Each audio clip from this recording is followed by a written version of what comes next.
Have you ever been mortally wounded, or even had a grievously painful injury? That white-hot hurt that's impossible to ignore. A compound fracture where the bone pierces the skin, or a gaping wound that pulls your mind into untapped regions of your brain and nerve center to even acknowledge the injury sustained. That panic-inducing pain that's beyond the sensations of what a normal everyday injury causes. As I grasp the gaping wound in my stomach, that's the only two things that I could think of. The pain and my mortality.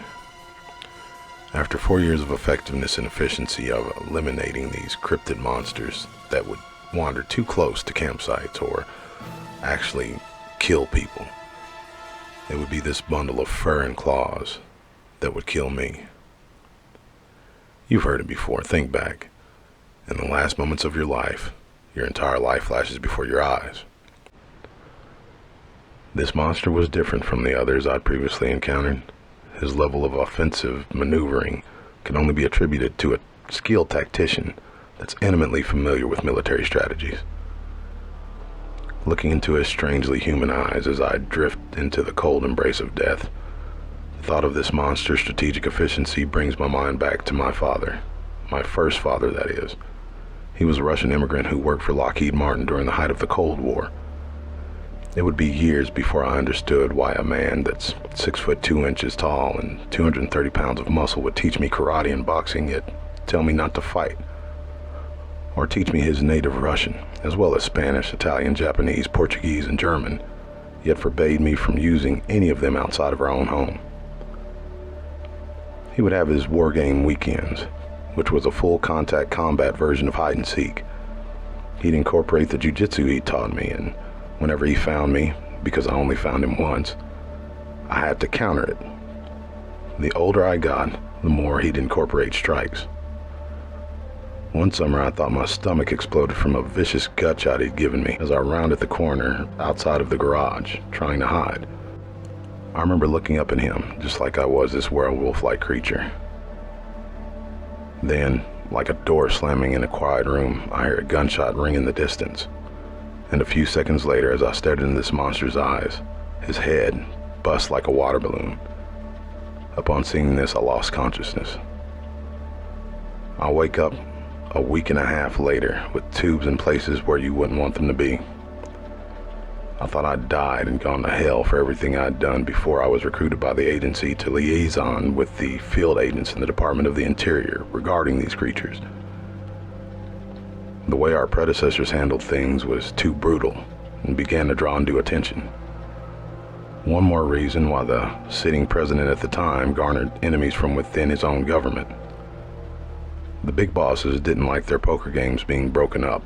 And back then there were so many off-the-books operations taking place that even the still classified documents wouldn't begin to paint an accurate picture. After falling in and out of consciousness, I finally began to get enough energy to partially sit up in bed. In another week, they'd remove the breathing tubes. A month later, the team of doctors came into my room smiling, telling me that I'd live. After 4 months, they told me that I was almost ready to go home. That's whenever the big boss showed up. My big boss and mentor who'd become a second American father to me, third in all. So much so he'd prefer this to Mr. Director.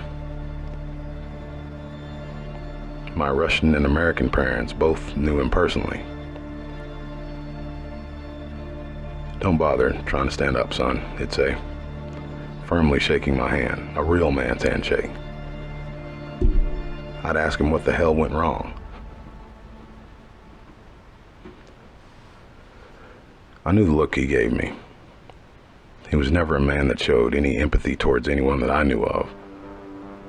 But he sincerely felt bad when something went wrong in the field and one of his agents were hurt, or worse. He began explaining how there was a difference in the creature that was shot and the ones I'd encountered up to that point. Have you ever had a supervisor that was awesome, but a boss, his subordinate, that was a complete dick?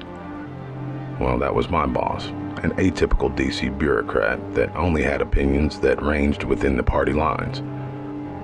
He came in as the director shook my hand again and walked past him as if he didn't exist. The boss then proceeded to explain to me that the werewolf that almost killed me was made completely in a laboratory in a now or supposedly defunct deep underground military base.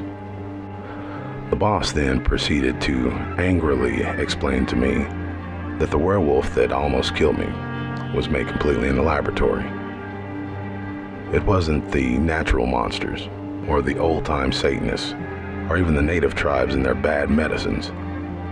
This thing was manufactured by some paperclip leftovers using an unallocated black budget project about genetic manipulation or something. Washington State's agency man wasn't as lucky as I was when he ran into one of these things. He was under the impression it was an atypical, hairy, scary gone rogue.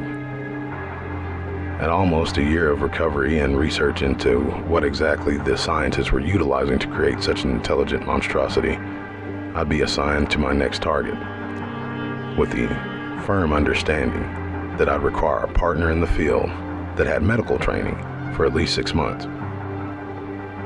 There was apparently a similar werewolf-like creature displaying high levels of intellectual understanding in the northwestern region of Daniel Boone National Forest. We'd have precisely 3 weeks of prep time with the option of recruiting a ground team or snipers. It's always the same if there's an offered option for backup. We almost always work alone. More than one person had been killed by this creature.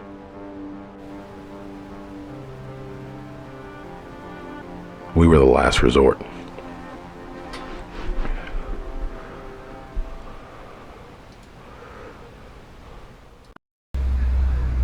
How did you and people in your position help the Cryptid Hunters? Here's the crazy thing about it. You gotta have guys like me in the park, because when the agents come, they gotta have a liaison. They don't know every national park and state park there is. We do. We work here every day. We see the creature. It's no big deal. But every now and again, one of them goes a little bit crazy. We have to back up a little bit. We gotta shut down parts of the park. And nobody really knows what's going on with it. You know what I mean? Like the biologists, they come around. We tell them a bunch of bullshit. And we keep it moving. You know what I mean? But when the agents come down, that's when things get really bad. That means somebody's either been hurt really bad, maimed, or dead. That's just all there is to it. There's no in-betweens. It sounds like you have worked at the park a long time. I've been working at this same park for 11 years up here in upstate New York. Seeing the same things for the same 11 years. One injury a year, one death a year.